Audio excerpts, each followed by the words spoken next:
ఆర్గులలో రాష్ట్ర మంత్రులు దామోదర రాజనరసింహ, వెంకట్రెడ్డి, జూపల్లి కృష్ణారావు పర్యటించారు. ఈ నేపథ్యంలోనే వారు మాజీ కేంద్ర మంత్రి జైపాల్ రెడ్డి విగ్రహానికి పూలమాలలు వేసి నివాళులర్పించారు. అనంతరం మార్గుల మండల కేంద్రంలో 12,70,00,000 రూపాయలతో నిర్మించ తలపెట్టిన 30 పడకల ఆసుపత్రికి శంకుస్థాపన చేశారు. వెల్దండ నుంచి సిరసనగండ్ల వరకు డబుల్ లైన్ రోడ్డు పనులకు శ్రీకారం చుట్టారు. కోనాపూర్ నుంచి మార్గుల వరకు, మార్గుల నుంచి దేవరకొండ వరకు 70 కోట్ల రూపాయలతో డబుల్ రోడ్డు నిర్మాణ పనులను ప్రారంభించారు.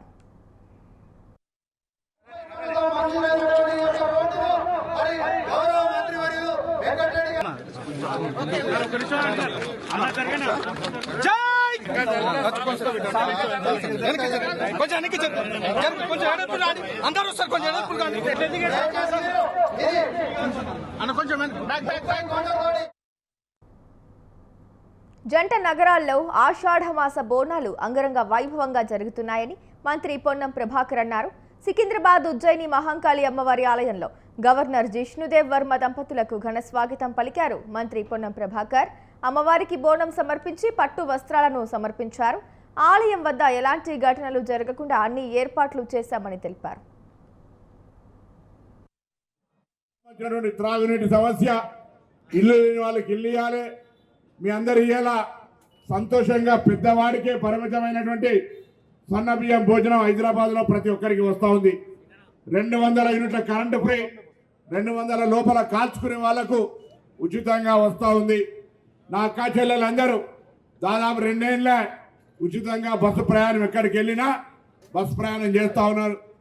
బస్సుల సంఖ్య కూడా ఇస్తూ ఉన్నాం. కొత్త ఆర్టీసీ ఉద్యోగాలు ఇస్తూ ఉన్నాం. ఈ విధంగా అనేక రకాలుగా అన్ని రకాల అభివృద్ధి కార్యక్రమాలు జరుగుతూ ఉన్నాయి. ఈరోజు మీ అందరినీ కోరుతా ఉన్నాం, మీ ఆశీర్వచనం కావాలి.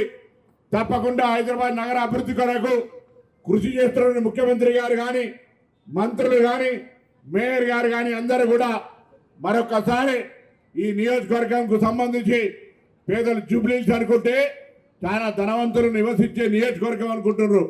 కానీ మనలాంటి మధ్యతరగతికి సంబంధించి పేదలు, స్లమ్స్ చాలా మంది రోజువారీ చేసుకొని ఉండేటువంటి అనేక వందల వేల మంది నియోజకవర్గంలో అనేక సమస్యలకు నిలయంగా మారింది. వాటిని పరిష్కరించే బాధ్యత మాది. హైదరాబాద్ సంబంధించినటువంటి త్రాగునీటి సమస్య, ఇల్లు లేని వాళ్ళకి ఇల్లు ఇవ్వాలి. మీ అందరు ఇయ్యాల. హైదరాబాద్ లక్డీ కపుల్లోని వాసవి సేవా కేంద్రంలో మాల మహానాడు తెలంగాణ రాష్ట్ర ముఖ్య నాయకుల సమావేశం జరిగింది. మాల మహానాడు జాతీయ అధ్యక్షుడు చెన్నయ్య ఆధ్వర్యంలో జరిగిన సమావేశంలో ముఖ్య అతిథిగా మంత్రి వివేక్ వెంకటస్వామి హాజరయ్యారు. ఈ సందర్భంగా మంత్రి వివేక్ వెంకటస్వామిని ఘనంగా సన్మానించారు. మాల మహానాడు నాయకులు మాలలు ఐక్యంగా ఉన్నప్పుడే వారికి దక్కాల్సిన హక్కులు దక్కుతాయని మంత్రి వివేక్ వెంకటస్వామి తెలిపారు. కమిషన్ రిపోర్ట్ చదివినారు, ఇది కూడా వాళ్ళకి అనిపించింది మాకు అన్యాయం జరిగింది దీంట్లో అని చెప్పి కోర్టుకు పోవడం. మంచి అడ్వకేట్లు పెట్టుకున్నారు వాళ్ళు. సో మనకు కొంచెం మనకు అవస్థ ఉన్నా, మనకు అన్యాయం అయినా కానీ మనం కొన్ని రోజులు ఆగే అవసరం ఉంది. ఎందుకంటే ఒక నిర్ణయం అయిపోయింది. ఆ నిర్ణయాన్ని సరిదిద్దుకోవాలంటే ఎక్కడ పోవాలి? మనము ఖాళీ కోర్టుకి పోవాలి. ఇంకెవరు లేరు అక్కడ. ఎందుకంటే మనకు అనుకూలంగా మనకు న్యాయం చేసేలాగా ఎక్కడ కనబడతలేదు. సో మనకు కేవలం కోర్టుకి పోవాలి. సో మనం కోర్టుకి పోవాలి. మనం అందరం ఏదైతే ఇంతకుముందు ఆ యూనిటీ చూపించినాం. ఎందుకంటే యూనిటీ చూపించేది అవసరం ఉన్నది. ఆ యూనిటీ ఉన్నప్పుడే పొలిటికల్ పార్టీస్ ఇతర వాళ్ళందరూ కూడా భయపడతారు. మన సోదరులందరూ కూడా మంచిగా చదివినారు, కమిషన్ రిపోర్ట్ చదివినారు, ఇది కూడా వాళ్ళకి అనిపించింది. బీసీలకు 42% రిజర్వేషన్లు కల్పించడం ఒక వరమని అన్నారు ప్రభుత్వ విప్ బీర్లా ఐలయ్య. బీసీల తరపున ముఖ్యమంత్రి రేవంత్ రెడ్డికి ధన్యవాదాలు తెలిపారు. రిజర్వేషన్లతో బీసీలకు పెద్దపీట వేశారన్నారు. రాహుల్ గాంధీ ఆలోచన మేరకు కామారెడ్డి డిక్లరేషన్ను సీఎం రేవంత్ రెడ్డి అమలు చేశారని తెలిపారు. బీసీలకు చరిత్రలో నిలిచిపోయే విధంగా నిన్న గౌరవ ముఖ్యమంత్రి రేవంత్ రెడ్డి గారి ఆధ్వర్యంలో మంత్రివర్గం అంతా కూడా బీసీ డిక్లరేషన్ ఆమోదించి ప్రత్యేక ఆర్డినెన్స్ ద్వారా తెలంగాణలో బీసీలకు 42% రేపు జరగబోయే స్థానిక సంస్థల్లో కేటాయించి ఇలా బీసీలకు ఒక పెద్ద వరంగా గౌరవ ముఖ్యమంత్రి మంత్రివర్గం ఆమోదం చేసి ప్రత్యేక ఆర్డినెన్స్ ద్వారా బీసీలకు రిజర్వేషన్ కల్పించినందుకు తెలంగాణ బీసీల తరఫున ప్రత్యేకంగా ధన్యవాదాలు తెలియజేస్తున్నా. మా గౌరవ భావి ప్రధాని రాహుల్ గాంధీ గారి ఆలోచనను తెలంగాణలో పూర్తిగా ఇంప్లిమెంట్ చేసి గతంలో కామారెడ్డిలో బీటీ డిక్లరేషన్ ను ఇలా ఇంప్లిమెంట్ చేసి నిన్న మంత్రివర్గం ఆమోదం చేసి బీసీలకు 42% ఇలా రిజర్వేషన్ ఇచ్చి బీసీలకు పెద్దపీట వేసిన ఘనత గౌరవ ముఖ్యమంత్రి రేవంత్ రెడ్డి గారిది. గౌరవ ముఖ్యమంత్రి రేవంత్ రెడ్డి గారు ఒక రెడ్డి సామాజిక వర్గానికి చెందిన ముఖ్యమంత్రిగా ఉండి కూడా తెలంగాణలో బీసీలకు పెద్దపీట వేసిన ఘనత గౌరవ ముఖ్యమంత్రి రేవంత్ రెడ్డి గారిది. ఈ తెలంగాణలో ప్రియతమ నాయకుడు రాహుల్ గాంధీ గారి ఆలోచన బీసీల రాజకీయ అభ్యున్నతికి 42% రిజర్వేషన్ను అమలు చేయడం జరిగిందని ఎమ్మెల్యే వీర్లపల్లి శంకర్ అన్నారు. రంగారెడ్డి జిల్లా షాద్ నగర్లో 42% బీసీలకు రిజర్వేషన్ అమలు చేస్తున్న సందర్భంగా ముఖ్యమంత్రి రేవంత్ రెడ్డి ఎమ్మెల్యే చిత్రపటాలకు బీసీ సేన నాయకులు పాలాభిషేకం చేశారు. అనంతరం ఎమ్మెల్యే మాట్లాడుతూ తమది ఫామ్ హౌస్ క్యాబినెట్ కాదని సెక్రటేరియట్ క్యాబినెట్ అని అన్నారు. రాజకీయ చరిత్రలోనే సంచలనం రేకెత్తించే గొప్ప సాహసోపేతమైన 42% బీసీలకు రిజర్వేషన్ నిర్ణయాన్ని అమలు చేయబోతున్నామన్నారు.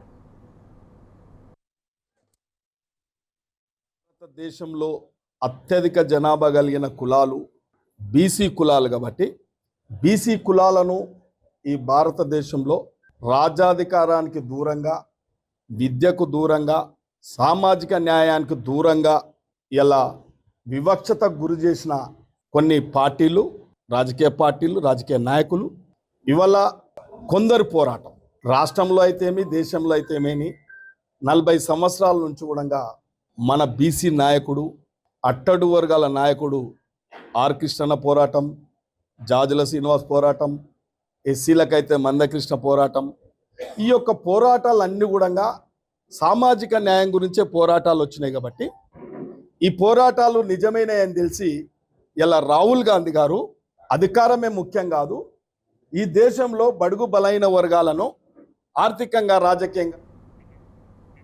సంగారెడ్డి జిల్లా పటాన్చేరు మండలం రుద్రారం గ్రామంలో వీర హనుమాన్ ఆలయంలో విగ్రహాలు ధ్వంసమయ్యాయి. హనుమాన్ విగ్రహం వెనుక గల మకర తోరణం, ధ్వజస్తంభం ముందున్న ఒంటె విగ్రహాన్ని, లోపల ఉన్న సీసీ కెమెరాలను మతి స్థిమితం లేని వ్యక్తి ధ్వంసం చేశారు. విషయం తెలుసుకున్న ఎంపీ రఘునందన్ రావు అక్కడి స్థలాన్ని పరిశీలించారు.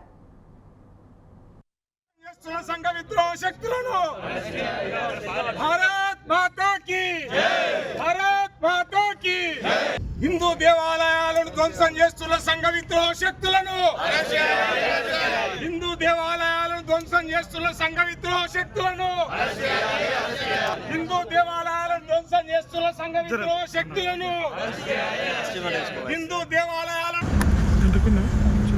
ఇక్కడ కాంగ్రెస్ ప్రభుత్వం పరిపాలన జరుగుతుంది దేశంలో, అక్కడ ఇట్లాంటి దుర్మార్గకరమైనటువంటి సంఘటనల్ని రాష్ట్ర ప్రభుత్వమే ఎంకరేజ్ చేసినట్టుగా కనబడతా ఉంది. రాష్ట్రంలో కాంగ్రెస్ పార్టీ అధికారంలోకి వచ్చిన తర్వాత సికింద్రాబాద్లో ఇతర రాష్ట్రాలకు సంబంధించినటువంటి ముస్లిం వ్యక్తులను తీసుకొని వచ్చి జిహాదీ ట్రైనింగ్లు ఇస్తున్నటువంటి సందర్భంగా సికింద్రాబాద్ ముత్యాలమ్మ టెంపుల్ సంఘటన జరిగింది. రాష్ట్ర పోలీసులు ఆ తర్వాతనైనా తమ ప్రాంతంలో ఉన్నటువంటి ఎక్కడికక్కడ మసీదులలో షెల్టర్ తీసుకున్నటువంటి వ్యక్తులు, మదర్సాలలో షెల్టర్ తీసుకుంటున్నటువంటి వ్యక్తుల మీద ఎట్లాంటి విచారణ జరపకుండా వాటిని ఉగ్రవాదులకి అడ్డాలుగా, ఆశ్రయాలుగా మార్చేటువంటి రీతి లోపల ఎంకరేజ్ చేయడం అనేది బాధాకరమైనటువంటి విషయం. చిన్న సంఘటన జరిగితే కార్డన్ సెర్చ్ అని, ఇదని అదని ఊర్లలో గంటలు సెర్చ్ చేసేటువంటి పోలీస్ అధికారులకి రేవంత్ రెడ్డి గారు కూడా సూటిగా మేము ఈ సందర్భంగా 2 ప్రశ్నలు అడగదలుచుకున్నాం. మాట్లాడితే ఈ మధ్యలో ముఖ్యమంత్రి గారు కొత్త స్టాండ్ తీసుకున్నాడు. గోమాతల్ని రక్షించేందుకు మేము గోశాలల్ని కట్టిస్తామని ముచ్చట చెప్తా ఉన్నాడు. గోశాలలు కట్టించడం ఎంత ఇంపార్టెంటో హిందూ దేవాలయాల్ని రక్షించడం కూడా అంతే ఇంపార్టెంట్. ముఖ్యమంత్రి గారు మీరు వచ్చిన తర్వాత మొదలైన సికింద్రాబాద్ ముత్యాలమ్మ టెంపుల్ దగ్గర నుంచి మొదలుకుంటే ఈ రాష్ట్రంలో చాలా సందర్భాల లోపల కేవలం హిందూ దేవాలయాలని టార్గెట్ చేసుకుంటూ విధ్వంసం చేస్తూ ఉన్నారు. ఈ విధ్వంసం చేసే వాళ్ళంతా కూడా ప్రత్యేకంగా మదర్సాలల్లో, మసీదులలో శిక్షణ పొంది వచ్చి కావాలని నటిస్తూ తమకేం తెలియనట్టు, అమాయకులైనట్టు, మతిస్థిమితం లేని రీతి లోపల నటిస్తూ చేస్తూ సీసీటీవీల ఫుటేజ్లను కూడా విధ్వంసం చేయాలనేటువంటి ఆలోచన ఉందంటే వాడు మతిస్థిమితం లేనటువంటి వ్యక్తి ఎట్లయితాడో ఒకసారి రాష్ట్ర ప్రభుత్వం ఆలోచించాలి. ఇక్కడ కాంగ్రెస్ ప్రభుత్వం పరిపాలన జరుగుతుంది దేశంలో, అక్కడ ఇట్లాంటి దుర్మార్గకరమైనటువంటి సంఘటనల్ని రాష్ట్ర ప్రభుత్వమే ఎంకరేజ్ చేసినట్టు కనబడతా ఉంది. గాంధీ భవన్లో అందుబాటులో ప్రజా ప్రతినిధుల కార్యక్రమం జరిగింది. ఈ కార్యక్రమంలో ఎమ్మెల్సీ అమీర్ అలీ ఖాన్ పాల్గొన్నారు. ప్రజల నుంచి వినతులు స్వీకరించి ఆయా శాఖల అధికారులతో మాట్లాడారు. టీపీసీసీ అధ్యక్షులు మహేష్ కుమార్ గౌడ్ సూచనల మేరకు అందుబాటులో ప్రజా ప్రతినిధుల కార్యక్రమం జరుగుతోంది.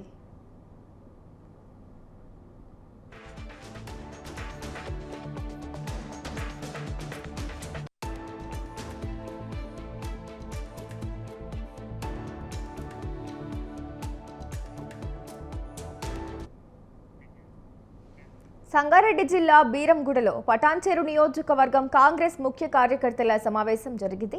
ఈ సమావేశానికి సంగారెడ్డి జిల్లా కమిటీ అధ్యక్షుడు పరిగి ఎమ్మెల్యే చిట్టెం రామ్మోహన్ రెడ్డి, ఆదిమూల శ్రీనివాసరెడ్డి పాల్గొన్నారు. నిన్న కేబినెట్లో బీసీలకు 42% రిజర్వేషన్ ఆమోదం చేసిన సందర్భంగా సీఎం రేవంత్ రెడ్డి చిత్రపటానికి పాలాభిషేకం చేశారు.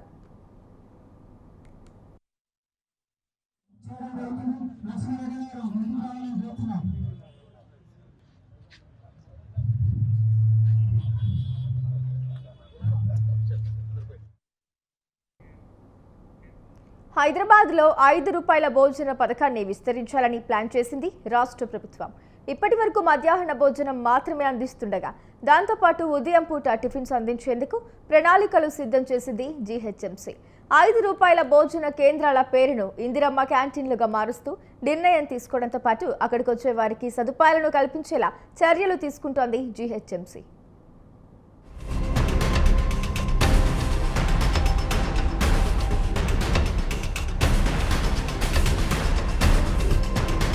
నగరంలోని చిరు వ్యాపారులు, అడ్డా కూలీలు, నగరానికి వివిధ పనులపై వచ్చే వారికి తక్కువ ధరలో భోజనం అందుబాటులో ఉండేలా 2013లో అప్పటి ప్రభుత్వం 5 రూపాయల భోజనాల పథకాన్ని ప్రారంభించింది. రైల్వే స్టేషన్లు, ఆస్పత్రులు, అడ్డా కూలీలుండే ప్రాంతాల్లో కూడా వీటిని ఏర్పాటు చేసింది. ప్రస్తుతం నగరంలో 150 కేంద్రాల్లో ప్రతిరోజు సుమారు 5,000 మంది వరకు భోజనం చేస్తున్నారు. ఇప్పటి వరకు 5 రూపాయల భోజన పథకం ద్వారా దాదాపు 12 కోట్ల మంది లబ్ధి పొందారు.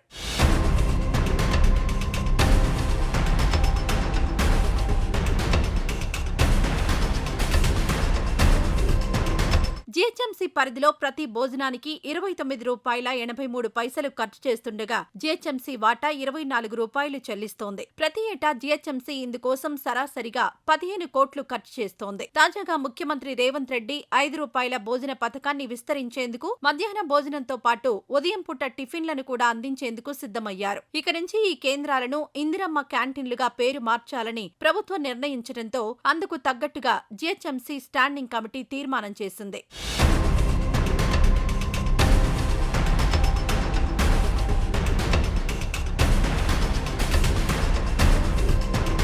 ఉదయం టిఫిన్లలో ఇడ్లీ, ఉప్మా, మిల్లెట్ ఇడ్లీ, మిల్లెట్ ఉప్మా, మైసూర్ బజ్జీ, పూరీలు, పొంగల్ వంటివి అందించేందుకు జీహెచ్ఎంసీ అధికారులు ప్రణాళికలు సిద్ధం చేస్తున్నారు. టిఫిన్ ను కూడా ప్రజలకు 5 రూపాయలకు అందించాలని నిర్ణయించింది జీహెచ్ఎంసీ. ఇక టిఫిన్ కోసం మొత్తం 19 రూపాయలు ఖర్చు చేస్తుండగా జీహెచ్ఎంసీ వాటాగా 14 రూపాయలను చెల్లిస్తోంది. ఇందిరమ్మ క్యాంటీన్లలో టిఫిన్, భోజనాలు అందించేందుకు హరికృష్ణ ఫౌండేషన్తో ఒప్పందం చేసుకుంది జీహెచ్ఎంసీ.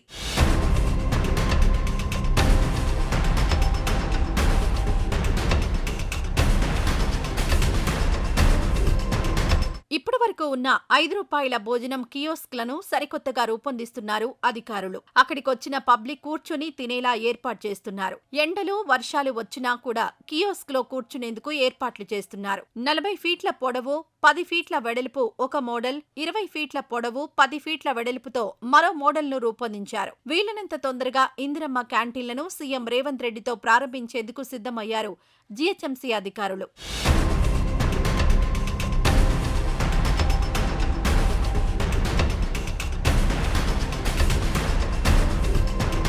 ఇక నుంచి హైదరాబాద్ నగరంలో ఇందిరమ్మ క్యాంటీన్లతో పాటు 5 రూపాయలకే టిఫిన్లు అందుబాటులోకి రానున్నాయి.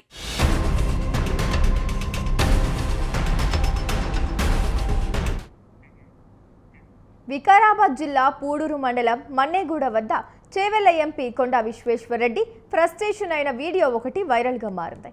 కార్యకర్తలతో తనకు పని లేదని, నాశనమైన పార్టీ అంటూ కొండా ఫ్రస్ట్రేట్ అవుతున్న వీడియో సోషల్ మీడియాలో చక్కర్లు కొడుతోంది. స్థానికంగా సోషల్ మీడియా, ఫేస్బుక్, వాట్సాప్ గ్రూపుల్లో కొందరు విపరీతంగా ట్రోల్ చేస్తున్నారు. మొన్న ఎంపీ గారికి మొన్న 3 రోజుల వైరల్ అయిపోయిన వీడియో, అదంతా ఫేక్ వీడియో. దానికి సంబంధించింది ఇక్కడ ఉంది ఆ రోజు. అయితే ఈ వీడియో ఏమైందంటే వికారాబాద్ ప్రోగ్రామ్కు రమ్మన్నాడు సార్. ఏమో ఇక్కడ వేరే ప్రోగ్రామ్, ఇక్కడ షెడ్యూల్ ప్రకారం పోవాలి, మనం అట్లా ఓనికి రాదని అంటే అక్కడ వాళ్ళు ఏమైందంటే ఫస్ట్ మా దగ్గరికి రావాలన్నప్పుడు ఆయన అట్లా షెడ్యూల్ ప్రకారం మనం చేయాల్సి వస్తుంది, ఇట్లా కార్యకర్తలు సిస్టమేటిక్ ఉండాలి, అట్లా లేదంట అని చెప్పి ఎంపీ వారు అనడం జరిగింది.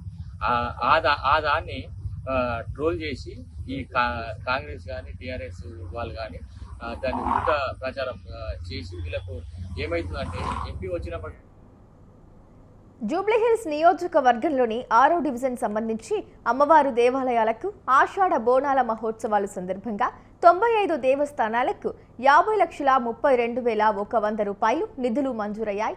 తెలంగాణ రాష్ట్ర ప్రభుత్వం దేవాదాయ ధర్మాదాయ శాఖ ఆధ్వర్యంలో ఆయా దేవాలయాల కమిటీలకు మేయర్ గద్వాల విజయలక్ష్మి చెక్కులను అందజేశారు.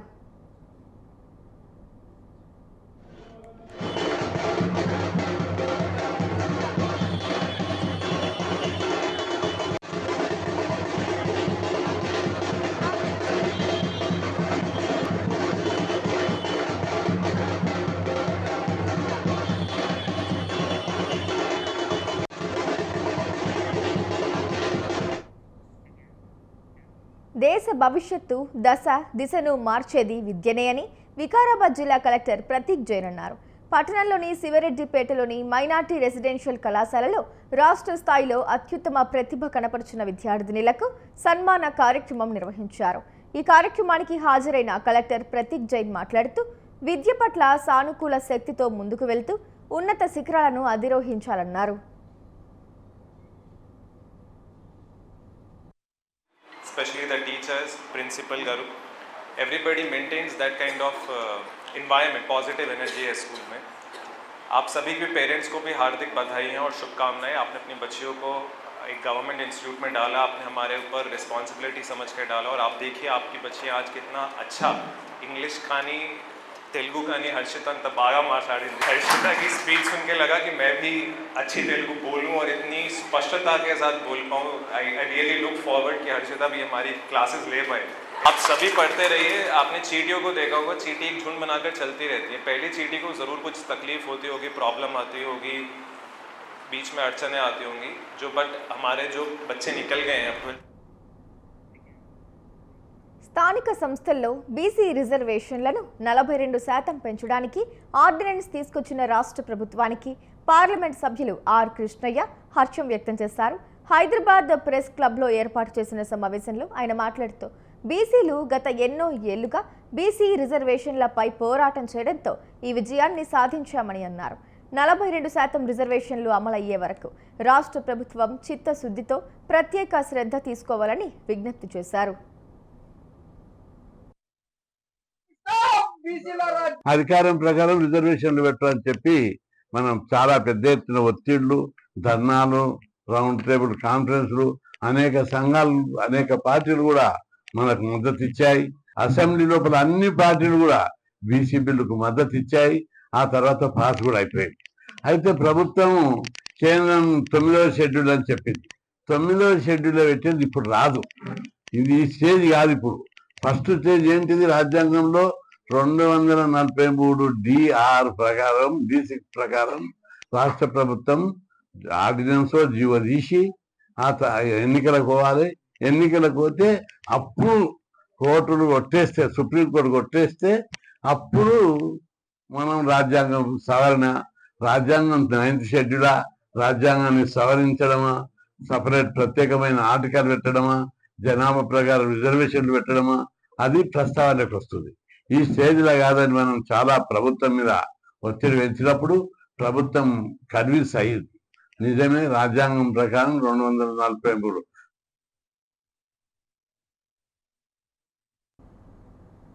హైదరాబాద్ కూకట్పల్లిలోని హబీబ్ నగర్లో హైడ్రా కూల్చివేతలు చేపట్టింది.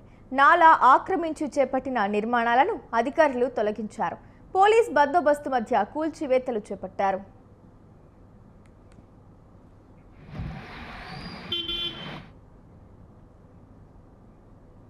ఖైరతాబాద్లోని శ్రీధర్ ఫంక్షన్ హాల్ ప్రహరీ గోడను కూల్చివేసింది హైడ్రా. నాలాను కబ్జా చేసి శ్రీధర్ ఫంక్షన్ హాల్ యజమాని ప్రహరీ గోడను నిర్మించిన ప్రహరీ గోడను హైడ్రా సిబ్బంది కూల్చివేశారు. ఎలాంటి నోటీసులు కూడా ఇవ్వకుండా కూల్చేయడం ఏంటని స్థానికులు ఆగ్రహం వ్యక్తం చేశారు.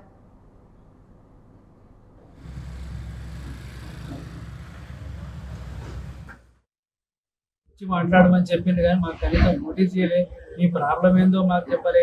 మేము ఏమేమి వైలేట్ చేసినామో మాకు అది కూడా ఏది చెప్పలేదు. చెప్పకుండానే మీరు వచ్చి మార్నింగే పక్కనే national industrial manufacturing zone special deputy collector, deputy tahsildar ఏసీబీకి చిక్కారు. నిర్వాసిత రైతు నుంచి లంచం తీసుకుంటూ ఉండగా అధికారులు రెడ్ హ్యాండెడ్గా పట్టుకున్నారు. సంగారెడ్డి జిల్లా జహీరాబాద్ నియోజకవర్గంలోని న్యాల్కల్ మండలం హుస్సేల్లి గ్రామానికి చెందిన భూ నిర్వాసితుడికి 52 లక్షల రూపాయల నష్టపరిహారం ఇచ్చేందుకు నిమ్స్ అధికారులు 65,000 రూపాయలు లంచం డిమాండ్ చేశారు. దీంతో బాధితుడు ఏసీబీ అధికారులను ఆశ్రయించాడు.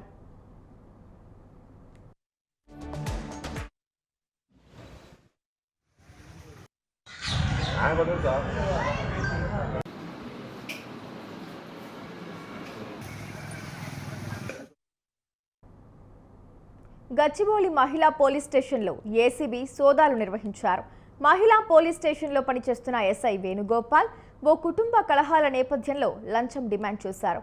25,000 రూపాయలు లంచం తీసుకుంటుండగా ఏసీబీ అధికారులకు రెడ్ హ్యాండెడ్గా పట్టుబడ్డాడు.